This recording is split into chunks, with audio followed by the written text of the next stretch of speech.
اعوذ باللہ من الشیطان الرجیم بسم اللہ الرحمن الرحیم الصلاۃ والسلام علیکہ یا نبی اللہ وعلی آلکہ واصحابکہ یا نور اللہ۔ جو رمضان المبارک کی برکت سے محروم رہ جائے وہ مستحق بددعا ہے۔ السلام علیکم محترم ناظرین اکرام، آج آپ کے ساتھ ایک بہت ہی پیارا بیان شیئر کروں گا جسے سن کر ہم سب کا ایمان تازہ ہو جائے گا اور ہم اپنے اللہ تعالیٰ سے توبہ ضرور کریں گے۔ تو حضرت لعب ابن اجرا رضی اللہ تعالیٰ عنہ فرماتے ہیں کہ ایک مرتبہ نبی کریم صلی اللہ علیہ وآلہ وسلم آپ نے ارشاد فرمایا اور ہمیں کہا کہ ممبر کے قریب ہو جاؤ، اور ہم لوگ قریب ہو گئے۔ پھر جب آپ صلی اللہ علیہ وسلم نے ممبر کی پہلی سیڑھی پر قدم مبارک رکھا تو آپ نے فرمایا آمین۔ جب دوسرے درجہ پر قدم مبارک رکھا تو فرمایا آمین۔ پھر جب تیسرے درجہ پر قدم رکھا تو فرمایا آمین۔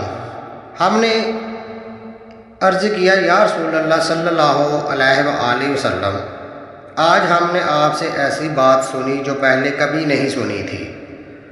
تو آپ صلی اللہ علیہ وآلہ وسلم نے ارشاد فرمایا، جب پہلے درجہ پر میں نے قدم رکھا تو اس وقت حضرت جبرائیل علیہ السلام آئے تھے اور انہوں نے یہ بددعا کی تھی کہ وہ شخص ہلاک ہو جائے جسے رمضان المبارک کا کوئی مہینہ ملے پھر اس کی مغفرت نہ ہو۔ تو میں نے کہا آمین۔ پھر جب دوسرے درجہ پر قدم مبارک رکھا تو انہوں نے کہا وہ شخص برباد ہو جائے جس کے سامنے آپ صلی اللہ علیہ وآلہ وسلم کا ذکر کیا جائے اور وہ آپ صلی اللہ علیہ وآلہ وسلم پر درود نہ بھیجے۔ تو میں نے فرمایا آمین۔